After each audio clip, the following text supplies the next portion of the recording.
Good to see you again. Welcome You back. do. Welcome back to episode 2, thought We need to process. find a name for this. I'm going with thought process. I like it. Okay. And this is our thought process on coaching. I like it. So last week we talked a ton about um, ecological approach to skill development in sports. Rob Gray is not the inventor of this or the person that started it, but he wrote that book on how we learn to move, which is basically taking it's like an intro course to the subject, and I think he did a very good job of opening us into that, and we explained our opinions on what we learned in that book in the first episode, and our goal for this episode was to talk about whatever we want to talk about, but also how do we implement those ideas, specifically the constraints-led approach, and the what was the second one? Ecological dynamic. That was the overall constraints-led approach Oh, and differential learning. differently. Yes, to implement those 2 strategies. Do you wanna start us off? I already know what you did, but if you wanna explain, I know you did differential learning, and I thought that was pretty cool, what I saw on the other side of the net. So how about you take us through what you were doing and why you were doing it, and was there any positive results from doing it? Yeah, it was fun. I think a lot of the differential learning that you get to expose your players to can be very fun, interactive, which it was. They were figuring out how uncoordinated they are. They were figuring out the importance. Again, we went into the activity, I'd like to explain, or before I explain the activity that we did, I'd like to explain how we did it, my approach to it, and how it was implemented in the drill, and what we were looking for the players to do. The approach was on the whiteboard for the name of the drill, and it was cross training. And they were thinking, oh, we're going to work out, we're going to do this. We were something, yeah, conditioning. Nope. Grab the ball, put it on the ground, and start dribbling the ball or juggling the ball like a soccer player. And they were like, what? Why are we doing that? Said, just do it. Let's try it.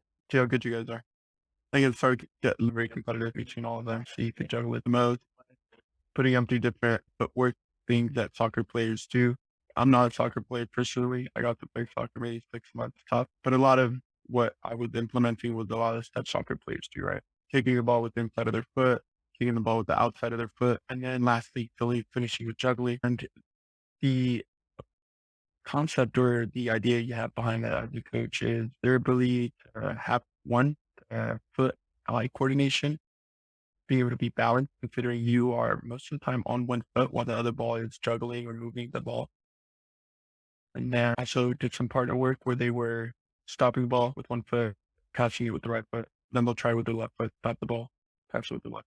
So giving them different approaches to how well they can move their feet and be coordinated overall. Now, the one that was very insightful for them, and until I told them how did this translate onto the volleyball court, it was the basketball drill that I had them do, which is basic dribbling up and down the court, forward, backward, left hand, right hand, under the leg, crossover, and then just anything else you can incorporate there. A lot of them were doing a lot of their own stuff because they're basketball players, which was really good to get to see from them.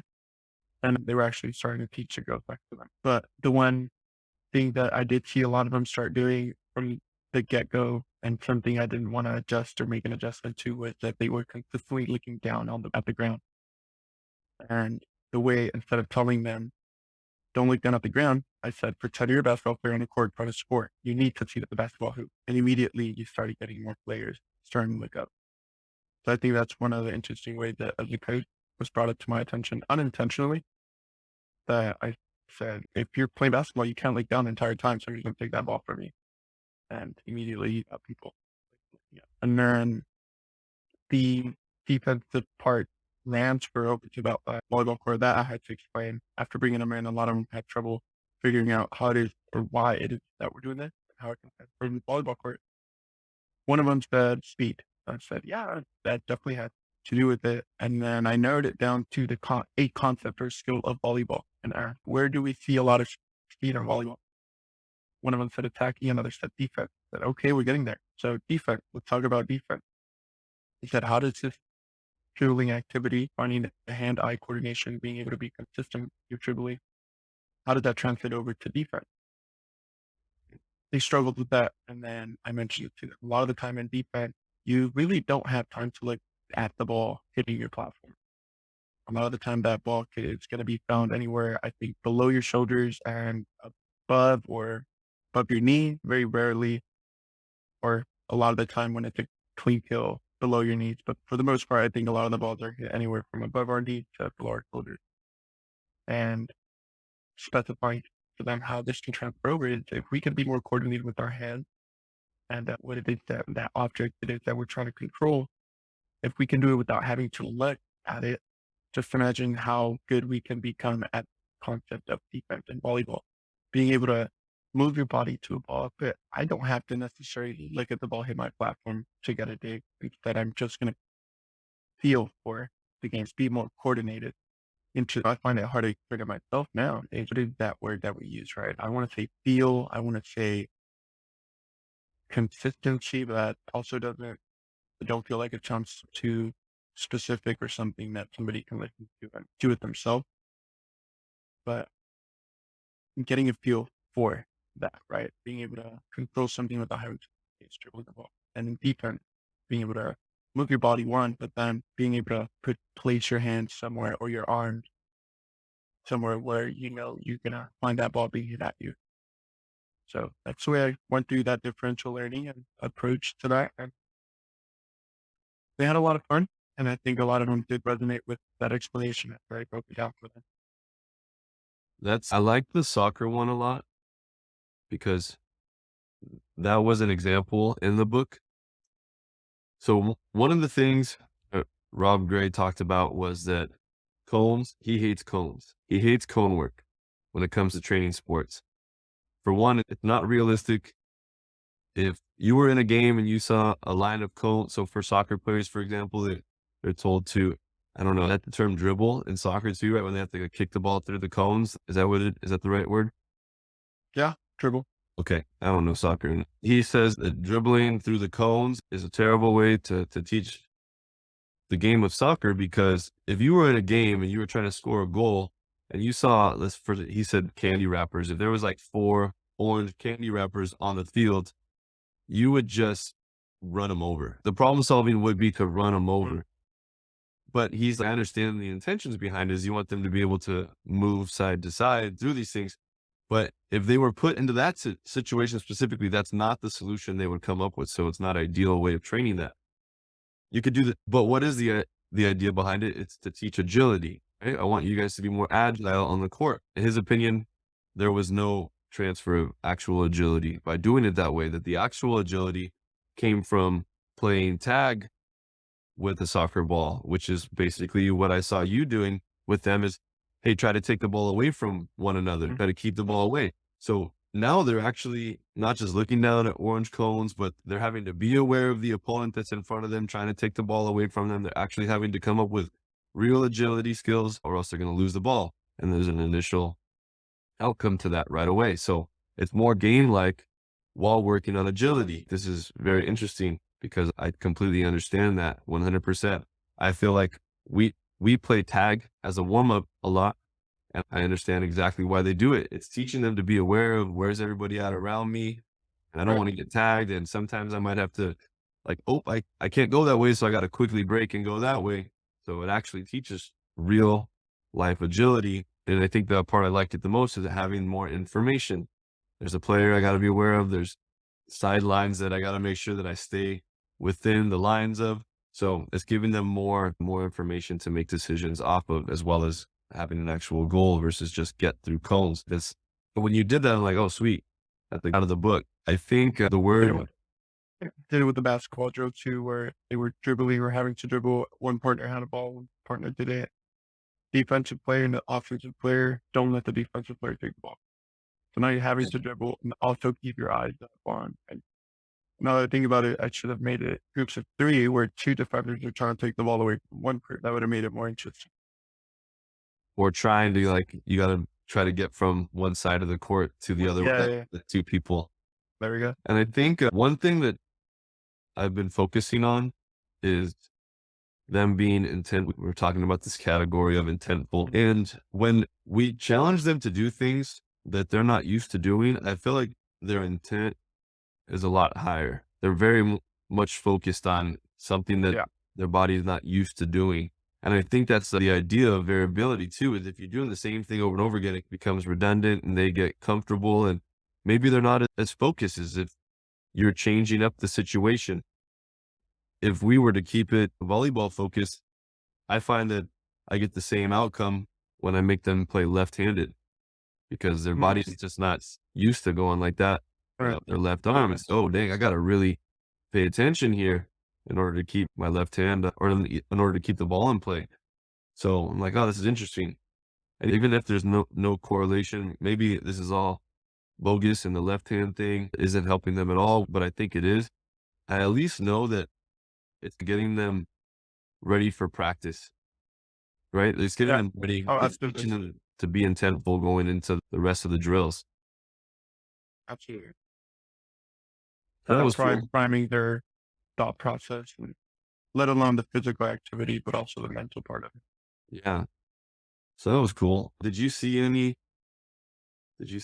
difference in practice after doing those things? Transfer, not necessarily, given that we went to serve receive right after that, so there was really an opportunity to see the reaction time in regards to decline footwork either. No, I didn't. I can't say I did. Serve receive passing is pretty similar, right? You're having to move Oh your yeah, but you don't think fast when you think serve receive. You think more control. And maybe you don't. But I'm telling you, man, that's like my biggest struggle is learning how to pass. But I think I gotta relax on that too, because I was passing last right, night and I was passing fairly well. But I think I right. just have this like stigma in my head that because I grew up not as a I'm not good at passing, but I gotta get rid of Mhm. that insecurity because my coach said it last night between me and two other guys, he's like, you're the better passer here. And I was like, wow, I think that's the first time in my whole life I've been told that. Thanks, coach. Yeah. That's a good practice. Yeah, it was cool. So I kind of want to I took some notes on what I thought was my biggest reflection on the book while applying it. And I'm going to try to not just read from the notes, but conversate about it with you. But I feel like a lot of these things weren't new to me, but I do think that I got to look at them in a different light now.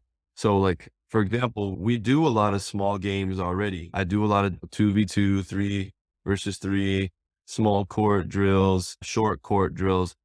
I don't think that's new, but I definitely changed my approach to it though. Like I changed the way I was asking questions or the way I was setting up goals in those Mhm. drills. I think that was the most important part is before they were helpful because I was doing them so that more players would get more touches. They'd have to control more of the court on their own. I Right. think that's important for sure. But I wanted them to focus more on this idea of being a problem solver. And although they were doing it organically before, I wanted to really highlight it. Here's some things that I was doing that were helpful, and you guys can try to do them as well. I was asking them questions a ton, and I didn't want to hear internal focus points. I didn't want to hear my platform wasn't strong enough, or I wasn't low enough, or I didn't get on top of the ball. Well, maybe that would actually, none of that's true. I don't even mind if I hear those things. What I wanted them to lead to was I definitely wanted to hear what were you seeing and what did it result in and what would you have liked to change so that the result you wanted happened.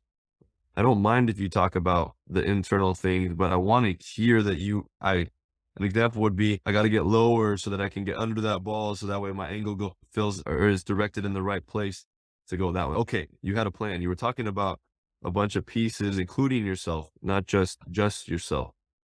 And that's what I wanted to get out of them for one. I also wanted to ask them questions to see if they were aware of the tools that they had. So instead of just being like, you got to get your elbow back. Okay, Mhm. what can we use in this situation? I couldn't get off the net fast enough, so I didn't have an approach. Okay, but what did you have? I could step close still, and I could get low still, and I could use my double arm swing still, and I was on the left side of the court, so I could to the right harder or rotate to the left harder. Okay, cool. So you're taking inventory of what you had available in that moment. So that's what I wanted to see as well versus you just repeating things that you heard me say before. which was a big part of our last episode, was making sure that they're just not repeating things that they've been told, but that they're actually problem solving themselves. One thing that helped me put them in situations to do those things is I would set them up into a problem that they've never seen before. For example, we do hitting lines, except no approach. You're not allowed to take you're not allowed to take an approach. You're at the net, you're already at your step close spot. So you got Maybe you step close to where you see the ball from that spot, but no approach. That was the only restriction, to see what they came up with. And that was pretty cool to see them kind of puzzle through that. Another was this thing, in a game? Was this in a game setting, or no, or is this this was, just yeah, this was hitting just hard? a singular skill, which is something I also tried not to do. I tried not to remove them from other factors, because one thing that I did notice is they reacted differently. The players, okay, let's talk about serve receive specifically. Try to break it up at first. Let's just watch serves and see how you handle it. Just what do you see? Are you perceiving what's happening? They did that differently than if I said, okay, let's just do serve and pass. Now you have the serve, and you also have to get it to the setter. They all of a sudden changed the way that they were seeing the ball. Their responses is like, what were you looking at? I was looking at her feet, and I was looking at the net. I was like, okay, but then when it came to just serve and pass, well, I was looking at her arm, and then I was looking at the ball, and then so they changed what they were looking at based off of if they were actually doing the skill or just watching the skill. But then I said, okay, now you gotta, after passing, you gotta go out and hit too, which is Right. this is the real skill. Can you receive the serve, get it to the center, and then get out and hit? Now they were just like, I couldn't measure it in the moment, but I could tell they were more involved when I had to go from pass to hit versus just passing. They're more lackadaisical when it was just basic serve receiving, no hitting. But then when they had to go from pass to hit, they were more locked in, because I think they had to go from one place to another. So it was like removing aspects of the game did things that weren't going to lead to what they would do in a game. Does that make sense? So I tried not to remove things as much as possible. I tried to keep it as serve, pass, set, hit as much as possible. But there were certain things like that I just wanted to see them explore, such as do hitting lines where you're not taking an approach. We do other things where it's like, okay, you can take an approach, but you have to snap your wrist. I don't care how low or how high it is. You have to snap to put the ball in play. And coaches would do bounces off the floor, and they'd be like under their shoulder, and they're like doing this under scoop to try to, so they could get that ball, or it's way too far out this way and they're trying to get around their Mhm. body and hit it that way. So there were just certain things that I did do that with, just to get them problem solving and get that idea of you have to think of different solutions going. But for the most part, I try to not. The word in the book is decouple information Right. and output, I guess, the movements. Here are some other things that we did. I try to give them other levels of constraints to problem solve through. Regular, like we said, try to keep it as game-like as possible. So we do a lot of butterfly, and I would tell them that they have to pass the ball only on their left. That was something you mentioned before too. You can only pass on your left. Then we would do, you got to play sit down volleyball. So now you can't use your legs. You got to still move around the court and use your arms to move around and still have to hit and do everything else the same, except now your legs are out of the picture. So You that made was, him do that? yeah. So we dropped the How net. did that go? It was good. They have fun. They had a blast trying to figure out a new problem. That was my biggest, like, I used to be so, let's do the same things over and over, but then they got Yeah. thin. So this has just been enlightening and refreshing for them to be able to do new things. So they had fun with that, competing like that. We would do 2v2. I forget the name of the drill, but kind of volley tennis, except when after someone touches the ball, they're out. We would do, you can only use your platform. Well, that could be in front of you or it could be overhead, but your hands had to stay together and you weren't allowed to one touch it. So they had fun solving that problem. We did one short court. So short court, small court. So it was like this really confined space and you can only slap the ball. So it was either an underhand slap or an overhand slap or a set slap. You could only use one hand to slap that ball. That was cool. We did handball, spiking handball. So 1v1 spiking handball, just working on You think, looking the ball and snapping it. interestingly enough, I think about those small games that we used to play elementary, I in school, elementary, handball, tetherball, shoot basketball, right? Tag. That kids aren't playing nowadays. They don't spend a lot of time playing handball or tetherball. Those two games, let alone themselves. Can you imagine how much hand coordination we got from that? Yeah. I think that those are And eye super, coordination. I think those are super transferable, Yeah. especially when you're playing tetherball and you're Right, sitting right. forward 10 times No, in a row. they and sometimes it'll start spinning on the really high part of the pole, and now you have to stop it, Christian, going on a roll, and not the volleyball court. We need And to then we have to get some tetherballs in the gym. And then you get that, like, when you get pissed and it's, I don't care. I'm gonna sacrifice my wrist and I'm gonna hit it with the rope to stop the ball. Yeah, You're like in third grade, just relentless. I'm not gonna lose at this right. the ball game. I agree 100%. Those games are helpful. I think handball is a good one. At some point, so I read an article that talked about hitting against the wall being bad. So I stopped doing things like that. But I wasn't happy about it. Dude, I like doing that. I like hitting the ball against the wall. Yeah, I draw a lot of my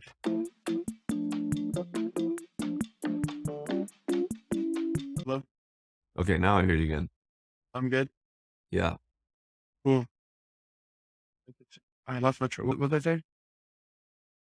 Oh no, yeah, a lot of my attackers or a lot Okay. of players that I get to coach who miscontact the ball. I'll tell them get on the wall. And 2-3 minutes just going back to find that. I think you can find a lot of rhythm. You can definitely get a lot Right. out of that. And hand placement. So I think those are some good things that coaches could do. I would definitely like to see our coaches. And again, they don't have to be my games. This is just where Right. my head went, right? You went to soccer and basketball. I didn't do that, but I did handball and sit down volleyball. Like you totally just whatever the idea is getting them doing different things, getting them Yeah. applying this constraints led approach and differential learning. So I Right. think a lot of these things were differential learning, yeah, that we've been talking about I so think so far. too.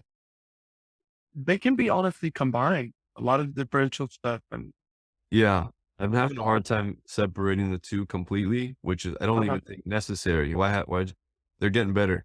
It's somewhere in the area. So right. I'm okay with Exactly. They're getting better. That's how it matters. Josh, I actually had a really deep thought last night before going to bed. I'm looking up at the ceiling, having trouble sleeping, and I'm thinking, like, what can we talk about? What can we talk about? What's another topic? Keep elaborating on. One of the things I thought about last night was how do we know when we have established a consistency of a certain skill with the player? Like, how okay. do you know a player has it down? Is it during a competitive setting that you realize? Is it during a practice drill? Is it because of a certain way they executed? But it's just the thought I had, and I got the question myself, like, when have I said this person's good at or they can't get it? I think there needs to be some sort of test, right? Some sort of measurement. So I Okay, think okay, consistency over time during match play. So this is why I okay. stopped the During tournament. your game setting. Right. So I think it's easier for me to come up with that because I stat the tournaments. So I can look at the last 3 tournaments and compare all the data. Like, what are we consistently doing, even though we're playing tougher and tougher teams or weaker and weaker teams, or also finding where our threshold is for a certain skill. Oh, we were really good at passing until we got here. And that's where the information helps me become a better coach is I was able to Okay, tell like we were really good at service receive passing until we got to a level where girls were doing a lot of short serves. So we're good at service receive okay. passing except for short serves. So I don't have to work on all of service receive passing, but I do have to Right. work on short serves. And then we mastered that. But then the information was showing me that our passing was still not doing well. So I have to watch some film and be like, what happened? Oh, the serves were getting flatter and lower to the tape, but our servers weren't doing that. So now I know, okay, we got to improve the serving because our passers aren't strong enough to pass those flat serves. And it's got to be because they're not seeing it enough in our own gym. So I think that would be the way to do that. Okay. That would be my answer to it. We have this talk too about goals. even during practice, because I do it to myself. I did it to myself at stunners practice last night, where I'm like, okay, give myself. I've just been putting serves in easy. Now, how can I add more pressure to this? All right, if I don't hit area two, I'm gonna do 10 push-ups. So I did that Okay. to myself, which goes against my whole don't do Yeah. punishment, Yeah. but I felt like it motivated me to make it. I was anxious about missing, and I thought that was okay because in a game, that's what I'm gonna have. Sometimes I'm gonna have this feeling like, what if I get it? But definitely Mhm. sometimes I'm gonna be like, I don't want to mess up. So the push-ups put me into a position of I don't want to mess up. So it gave Yeah. me a little more pressure. But funny enough, I did not build enough confidence to go for it during the game. I don't want to be the guy that misses this Ah. right now. So I'm just gonna keep it in. So I'm like, Uh-huh. so it wasn't transferable confidence. So either I didn't do it enough times to feel confident, or something didn't happen, or maybe I just need to not care in the game and Right. go for it anyways. I just didn't feel like I was that guy. I'd rather be the guy that keeps it in. So that way the stronger servers can be the guys to go for it. And if they miss, it's okay because I did it. If I miss, then Yeah. they're going to have more pressure to keep it in. So there's a lot of things to think about that, but finding ways to put pressure at practice could be like a quiz, like in class, they Mhm. give you a quiz to see how much before going into the test, or like a pre-test type of thing, way to create pressure at practice allows you to not have to wait till you get to the tournament to see what you need to get better at. But I really feel like that you have to wait no matter what. You have to wait for that ultimate test of the tournament because no pressure is like something you've never A seen. game. Yeah. Sure. But you hear a lot of coaches talk about, and I think it's something we always try to implement too as developing coaches. Still have a lot. It's creating that at your practices. How good would you say, or what do you do to create those game like and tournament like scenarios or setting? Yeah, so this weekend will be a great test for this new strategy that we've been trying because Okay. I Which think is what? I think pressure, this is just a guess, but I feel like the pressure might come from uncertainty, but all of the drills over the last week have been drills that they've never seen before. So they've been getting really good at doing things or problem solving things that they've never done before. Versus before, it was like, let's do the things that we're good at. Let's Same get thing that we're so then we get to a tournament and they'd see things that they've never seen before, and then that's when we would crash. So I'm hoping that their problem solving skills kick in and they go into this tournament not worried about seeing something they've never seen before, but confident that just because they've never seen it before doesn't mean they won't be successful. And that worked with me. This new strategy has helped me be a better passer at the stunners practices. right.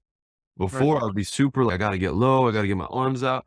And now I'm like, just shut up, watch the serve, and think about where it needs to go. Just watch it. Don't even talk in your head. Take a deep breath right now. No more words. And then watch that server with no anxiety about, oh my God, where's it going to go? Where's it going to go? Because I was comfortable not knowing that I would figure it out as I was seeing it happen. And that was new. That is new for me as a player. So as a hitter, I'm like, oh man, this makes sense. Or as a passer, I should say, now this makes sense because I was always doing it as a hitter. I don't think when I hit, I see ball, hit ball. And if a hand gets in the way, I hit the different way. I don't need to see the blocker first before deciding where to. I don't need to see the blocker first. What am I trying to say here? I don't need to know what's going to happen to make a decision on the fly. If that makes sense. I don't need to already know where I'm going to hit until I get up there in the sky and I see the block. There's something in there. You understand what I'm saying? Yeah, no, I know exactly what you're saying. That's how I just started thinking about passing. I don't need to know where this serve is going or what's going to happen until I'm in the moment. Then I'll make a quick decision on the fly using the skills that I have, and then I'll adjust as we go. So that really helped me. Maybe it would just help me relax, and that's what made me better. Or maybe it Right. was just not thinking at all. Now I could focus. So again, I don't need to know exactly why it worked. All I need to know is that it worked, and hopefully we can make it repeatable through Yeah. drills for other people.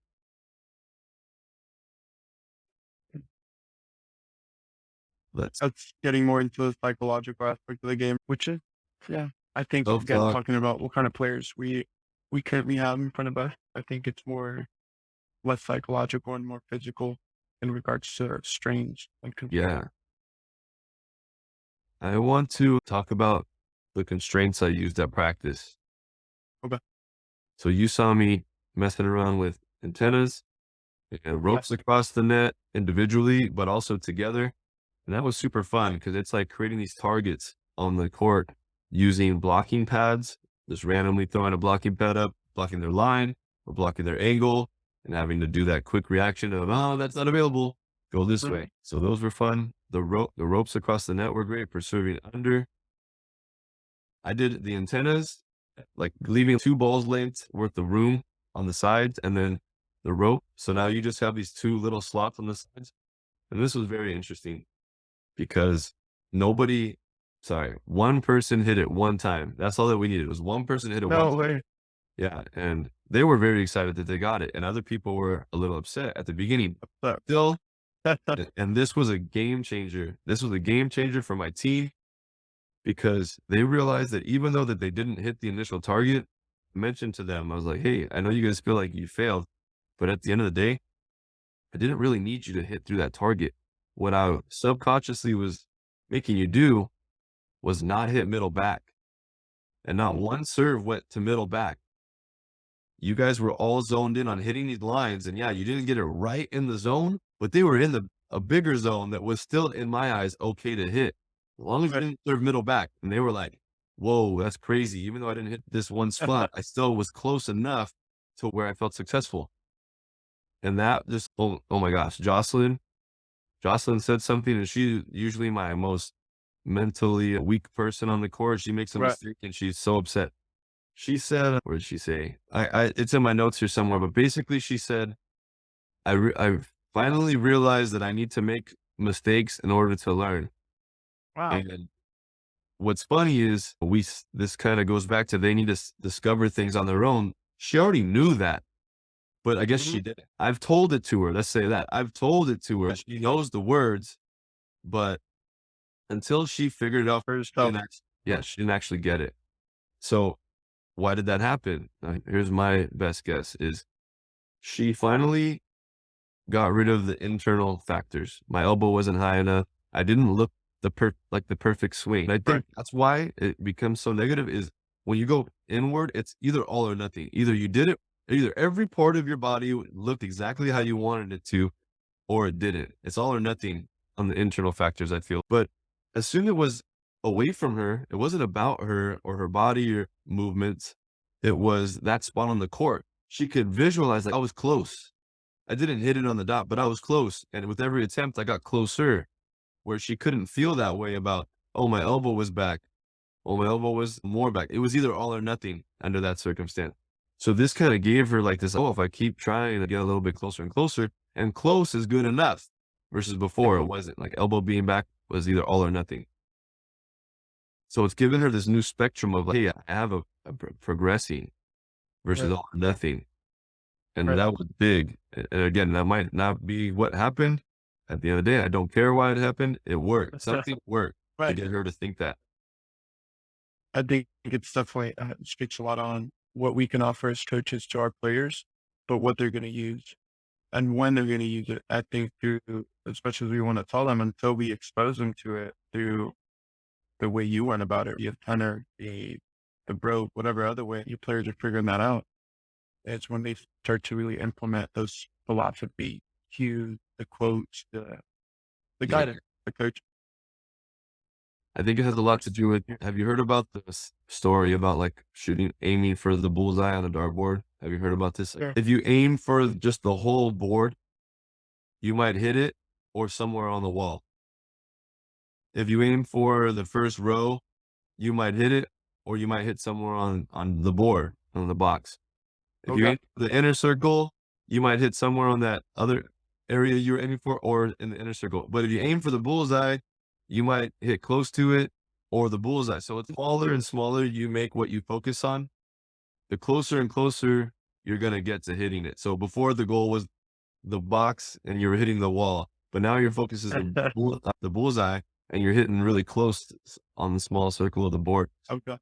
So I'm like, oh, this is interesting. And that's what they did. I do it with serving. I think of the shoelace, what is it called? The atlet or something like that on the Yeah. shoelace, the little Okay. plastic on the Yeah, shoe. yeah. That's like a weird thing that I do with serving. It's like I'm gonna focus on serving that left shoe or the tip of the shoelace on that left shoe, and then I might hit somewhere in the area that I actually wanted to serve. So I think that had a lot to do with it for them. Is like if I just really focus, I might get somewhere close. That's a really small target. Yeah, but it's not the real target. Does that make sense? Yeah. So that was cool. I think a lot of those things help them to mess around. When asking the players how they felt about a lot of these drills, because we would do a lot of drills with the antennas and the ropes and blocking pads and putting Uh-huh. boxes on the courts as targets, adding two balls into some drills so that they had to communicate about what's going on and who's going to take which the two balls, having them juggle a ball, which was to me very easy, but we're better problem solvers than them. I'm like, you guys, you literally just toss the ball up and let the person behind you catch it and then keep playing. That's it. To them, it was like too many factors to deal with at one time, which is a problem. They need to be able to deal with multiple factors at one time to be a good Yeah. problem solver. So they eventually figured that out. That was great. We did, again, I'm not a fan of this, but I tried it to see what happened, and it was overcomplicating a drill so that it forced them to talk about something they aren't used to talking about. So that we did that one drill where the setter had to set all, or we had to use all five hitting options before you could use one of those hitting options again. But if Okay. somebody got a kill, you had to set that person again. Over So and the over. setter's like, how am I supposed to remember all that stuff? That's a lot to deal with. I'm like, you don't have to. But each individual hitter can account for how much they've hit, and the libero can help you dictate who's been set or who needs to be set next. And you guys could all work together and talk it out on the court Right. Right. playing. And that was very successful to give them something to talk about. I'm gonna try to Awesome. transfer that into now paying attention to the other side of the court. It's like, where's the blockers? Where are their hitters? Who's the primary? Where's the ball probably gonna go? What are those people's Mhm. tendencies? And try to get them to talk about more information like that too. All these things helped them a lot, I think. When I asked them how they felt about it, they said they had more fun at practice this way. Yep. They were like, "You definitely talk less, and that made us happy." That was funny, Yeah.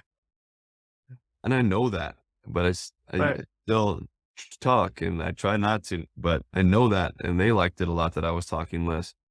They felt like they had to use a lot more brain power than before, which was interesting to me. That was feedback. So I felt like my brain was working harder. Like, good. They sound like answers you would give as a Right, coach. exactly, and my Yeah. favorite part is they were all answers that I didn't tell them to say, so that was pretty cool. What one of the constraints, not constraints, but yeah, I guess it is a constraint. Ball control drill I did with the 16 was, you know how you have that backward rotational drill. If the ball goes over, everybody rotates. You point right back, middle back, left back, go to center, then you're off. I started off with two people on the court, kind of like bat twos, and then you switch with your partner every time the ball goes over. Then you put three on the court. Every time the ball goes over, everybody rotates. This is fast, three is fast, four is did it all the way up to four, and then I went straight into sixes and did the same thing. Everybody has to rotate after the ball goes over, and it challenged them to recognize them. My 14 surprisingly did it better than my 16. The communication piece of it really, was really emphasized and being able to identify roles and everything. I didn't say anything over in that drill. Okay, are we going to take on the court? Same thing has to happen. Ball goes over, you got to rotate, and they did it. And it wasn't until they got the rhythm of the drill when they started to identify, oh, I'm coming outside. Oh, that's libero. Let her take the second ball. Oh, let her take it. Who's our setter? And you start hearing them talk, right? How you having to intervene or guide them through that. It was fun to watch. Those were the And, that was the best thing I think too, is like the things that they came up with that I had no idea that was even gonna right. happen. So one of the things that we did is everybody had to do everything. Setters had to pass and hit, liberos had to set and hit. Everybody middles had to pass, set, and hit, Yep. not just in the middle, but on the pin. And one thing that I didn't think would happen was the liberos started to call out what was available on the court for the Nice. hitters because they had gone through it and been like, okay, so I had to hit these shots. I had to hit that hard angle shot, the donut. I had to work on the line shot. So they were more aware of what it's like to be a hitter and where Right. it's open. So they had all this new information that they wanted to do something with. So what the setter's setting them and they're letting them know, lines open, donuts open, tips open. Like I never even want that. I had no desire for you to learn that yet, but you came up with that all on your own that would be helpful. That's awesome. So that was cool. I'm thinking about, or just the way you just philosoph or strategizing on drills. And every time we talk, I'll be my wife coming up with things we could talk about. Having a split the court in half, two players on each side, or one player on each side, or two players, and you have one standing off to the side, telling both sides how they can score, but they're not playing. They're just in a sense of Mm. coach or a voice reason. Oh, the middle of the back of the court's open. Whatever the case may be. Right. I think that'd be an interesting way for them to start looking over and forcing them without even having to play. Will really help them with their role when not on the court during the Right. games is True. just talking to each other on the bench. It'll keep them engaged. It's like you have a role. I think that's going to be super helpful Are you tempted to try it? But we need to talk about the 14th lineup and just for what we kind of do on game day. because I'm going to be coaching that team. Yeah. Yeah, That's next weekend, right? you'll be there? Yeah, next weekend. Yeah, it's just Saturday. It's just Saturday. Yeah. Okay. Yeah, yeah. Let's meet. Let's get together. Me and you can talk about it with Tony Yeah, with Tony. because I'm gonna Yeah. push Tony to be as leader-like as possible that day. You know, for him. I told him and first reaction was poop. Come on, Daniel. We've been doing this long enough. We can coach teams we've never coached before.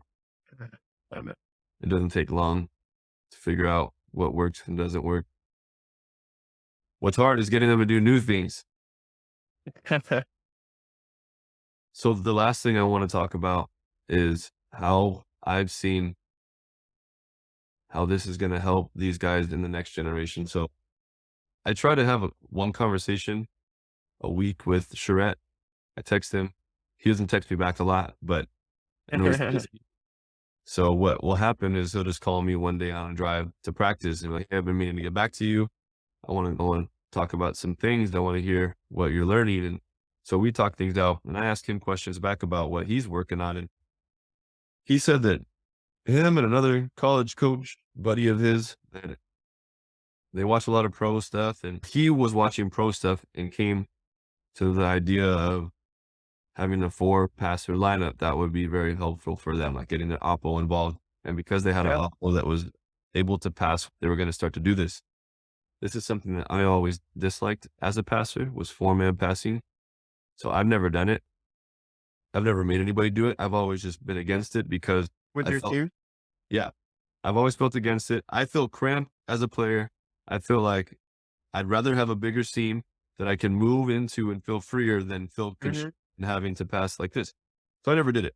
But I've recently changed the idea of my opinion mattering as fact. I need to test it. Just because I think Right. something doesn't mean it's not gonna work. And like Perfect. Tommy's gonna gloat at me. He always does when I say that he was right about something. He always tries to do the and pass, and I've always been like, that's terrible. I don't want to do that. It feels cramped. I don't want that to happen. Now we could talk about something making sense, something seeming correct, and Right. that has always been what I need Tommy to explain to me because it's not the first time that I've rediscovered something that Tommy has taught me in the past, and I've just been like, I don't get it. I don't want to do that. It doesn't make sense to me. And that's something as a coach that we got to make sure too. Just because we know something might work, we still need to have it make sense to whoever we're trying to teach it to. So Sharette talking to me about it today, and along with the book, I've been more open to let's see what this 4-man passing thing could do.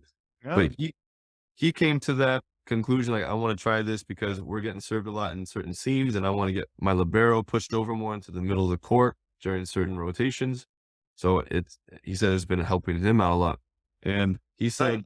his players felt the His same opposite way. right now is a dud. Yeah, they're That guy's good. really good. He said that in the beginning, the players felt the same way I did. They felt a little cramped and uncomfortable, and they were limited. But now that they've repped it out for enough practices and games that they feel more comfortable with it, which I think is which is the whole book, bringing it back into this, Right. is just being comfortable under a different Absolutely. variation. So, I'm not going to I'm not gonna restrict the four-man pass as an option anymore. If it makes sense, I'd like to try it a season and see if that Yeah. works. But I think what I started with was us teaching the kids to be more versatile, the middles being able to pass, the oppos being able to pass, the setters being able to pass and hit. You are allowing them to fall into the collegiate levels patterns better. Charette using his oppo as a passer works now because somebody taught that oppo to pass, or maybe he was an outside, Mhm. but now he's an oppo and he can pass. Right. So I don't want to limit players that are only trained as oppo. They might not get that position because they weren't able to pass, and now colleges need a four-man pass. I'm saying? So Yep. they're thinking of creative ways to use more players in different situations at the college level. So if we're teaching players at this level to do more, then that gives them more access at that level. So just keeping in mind that you don't want to limit them here because it might limit them there. Absolutely. Yeah, I'm a big believer on everybody being able to do everything. A lot of the time you had the way I taught my 13th last year was everybody rotates in a circle. Whoever's asked, go front, you're the setter. We don't block. Simple things like that. You'll, yeah, exposing them to a lot of everything. And you start to think about you setting up your offense or your lineup. And when you start to push them to a middle play, a setter, an outside play, setting position, barrel play, middle position, you're not only exposing them to the position, but you're also exposing them to the way like you have to think in the middle. So now when you go back to your original position or what role you play for your team in a specific lineup on a tournament day. Oh, I remember during practice, I was a middle at some point and it was very easy to score here. I'm sure this is the same thing the other middles are saying, or the middles that we're going to play are going to see. So you start to pick up on the IQ of the game. That's one of the things we talk about too, is knowing the game of volleyball, right? And when you expose them to all these positions, you really get a full understanding of the concept of the game, easiest way to score and certain go-to plays, but overall, the knowledge, every position is, I think, crucial for sure. Glad to hear you're taking or being a little bit more open-minded, especially with that forward speed path line format. Yeah, and I think another part of that too is just remembering what it was like to be a kid learning the game and why they wanted to be there, and it was to have fun and to play. And I know you as well as I were like, "Can I be a setter? Like, I want to set." And the coaches be like, "No, you're not setting. You're an outside. You need to go practice hitting." And then you're a little bummed out about it. So why not? Why not let your hitters hit sometimes? Why not let your Right. middles pass sometimes and your outsides be setters sometimes? Like, how could that be a bad thing? To let them have Right. fun doing something they've never done before. Yeah, I think that's important to let them have multiple skills. We use it on my 15s team because Right. of the short serve dilemma we had. We're not very good at getting Right. the short serve. You're So making your opposite path. I have my oppo and my middle in certain rotations. They're passing that short ball. They're just as they see it, they shuffle in and they take it with their hands. My middles before that, we've been doing this for a while with the middles at least. They were like, get out of the way. Don't even Mhm. I didn't pass that ball. I Yeah. know it's gonna happen. So I'm like, why? And that's like, no, that's bad. That's bad. You're just in the way now. And if you touch that Right. ball, it's gonna be not good for us. So why not teach that person what to do if they're in the way of the ball or the ball comes into their space? They should know how to receive that ball and then transition into a hit from there. So we try to look at more things like that. The middle also transitions to the right when coming off the net for a free ball instead of just going to the middle and being useless. So you have, since the setter is breaking, you have everything short Right. to the right. The outside is going to have everything deep to the right so that they can still come in for a big route. But the libero has everything on the whole left side. So middle Right. splits with the outside on the right side, and libero has the whole left side. So Right. now that middle is also a free ball passer in that situation and then needs to transition to hit. Yeah. So just giving them more tools to be able to do more creative things, I think is Yeah. important. Without you having a coach into it, you again force them through the drills you develop. Yeah. which is the best part to see as a coach, I think, putting them in specific situations and making them figure it out. Yeah, big time. I think this is a good time to wrap it up. We're keeping it under an hour today. We're at Sure. 57 minutes. We still need to talk about a ton of stuff next week. We got to get into failure. We got to get into team roles and what it means to be a team. I think that was a Uh, good start. I'd made a note of it of doing drills where players have roles that have nothing to do with being on the court to show them that it's bigger than being on the court. Can't wait to hear that. Yeah. And then talking about, I think this is a big thing I want you to start thinking about is why are we doing what we're doing? W- And why are players playing? And as coaches, making sure that we create a culture that embodies that. Because Right. I've gone through some situations where coaches are winning games, but players are unhappy with volleyball. And is that really winning then? What does winning mean to you? It's, and I don't want to get into it now, but I just want you to think about that is what does winning actually mean? Is it really how many games you win, or is it about something else? So I want to definitely dive into that more, and Right. I'll send you my notes on that too, so you can think about it as well. That I spent a ton of time yesterday diving deep into teamness and teamwork.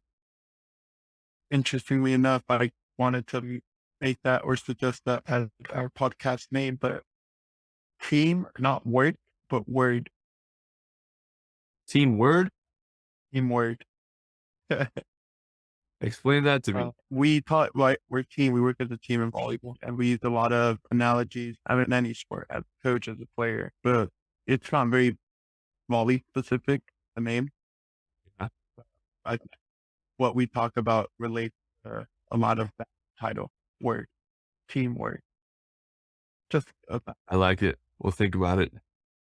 yeah, sure. I lost my train of thought. Oh yeah, I went to dove deep into a lot of team stuff yesterday, prepping for my 16 team bonding and team building activities, and I also got some stuff that I got to write down and learn about.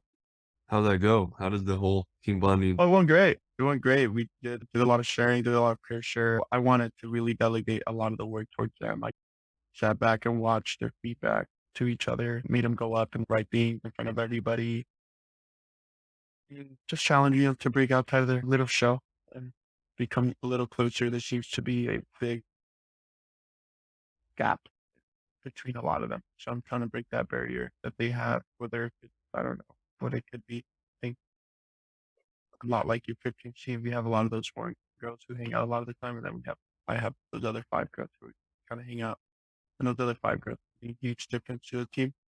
It's just a matter of making them buy in to the whole concept of being a team, because I don't think the Warren girls realize that how at times they are very neglectful. Those other 5 girls, and I'm just trying to close that gap that's been created. Very important. Yeah, it went really well. A lot of girls getting great feedback. That's from a lot of That's awesome. I like that a lot.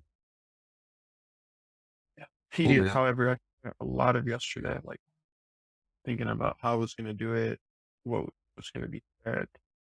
Because again, as coaches, you don't get to sit down here. You're not taught how to sit down in a classroom instructor at study talk about things, right? Like you're more in the physical. This is what we're going to do and the skill we're going to master and knowledge. But when you talk about the mental, psychological part of it, at least for me, it was definitely something I had to do extensive research on, spend a little more time and being more mindful as to what I was going to say, when I was going to say it, why I was going to say it. And again, be an educator rather than a coach, which was challenging. And I know it's going to happen again. But Yeah. again, being uncomfortable and going from it, now I know, what I'll be doing for my next opportunity that I get with another team. Being able to reflect on yesterday's activities or yesterday's team building activities and polish those up and make them better and recognize what worked and what didn't. It's all part of the process. Would it be a lot easier if I had somebody there like Tony, you should do this here, you should do this then after that, and you should do absolutely. Like I was Yeah, but you're that guy. right there. You're that guy. And there's versus I'm looking for that. on Googling team building session.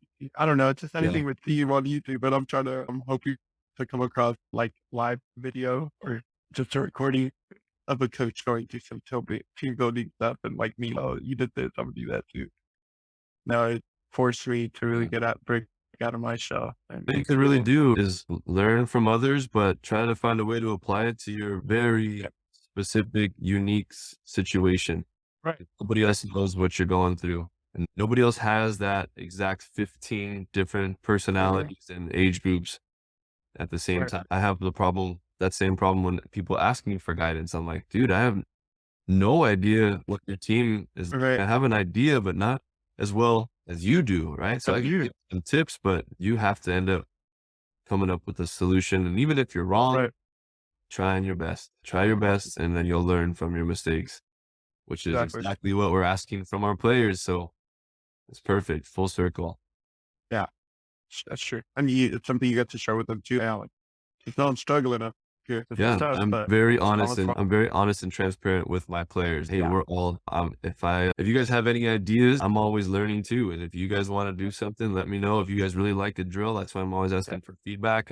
yep, I'm here to serve you guys. To a certain level, I'm taking that feedback and applying it. But going absolutely. to add to your team this topic, one thing that I'm having in my notes to try to and work through is this idea of a captain and a leader. And what is that job more than just like okay, I think these people should be captains. They seem like leaders on the courts. Do I have a clear picture of what that means to be a leader? And like, how do I, am I supposed to, and I know I'm supposed to be like training them to be more of a captain and a leader. And what does that training look like? And what are all of our different roles as leaders? We do it just naturally, but there's got to be a way to build it and to grow it. Because I watched that video you sent me on culture and team building, and that was one of the things they mentioned too. Was like I got to leaders are born, they're also created, and Right. you go into like really what goes into creating a leader. Because if I could have What goes, team yep, leaders, that'd be a lot better than three captains that are trying to figure it out just as much as I'm trying to figure it out. So let's dive into and that. he said Something that else new. when he mentioned his name, but he mentioned in every other 4 years, we got two good captains. I'm like, out of all the players that you get, only two are naturally like gifted Yeah, with that leadership and captain ability. That's mind blowing. I feel that. I feel that 100% too. Hard. It's not easy, and I think it's getting harder. Yeah, for sure. All right, Daniel. I think this was a good second episode. I think we're getting better. Absolutely. So let's just keep that rolling. Let's do it. Yeah. I'll see you at practice tonight. Sound good. You'll be there at what time? 6 o'clock. 6. Okay. Yeah. You gonna have both teams there? No, just 18s because of the limited gym space. Okay. Yeah. All right. Talk to you later. Bye, bro. Bye.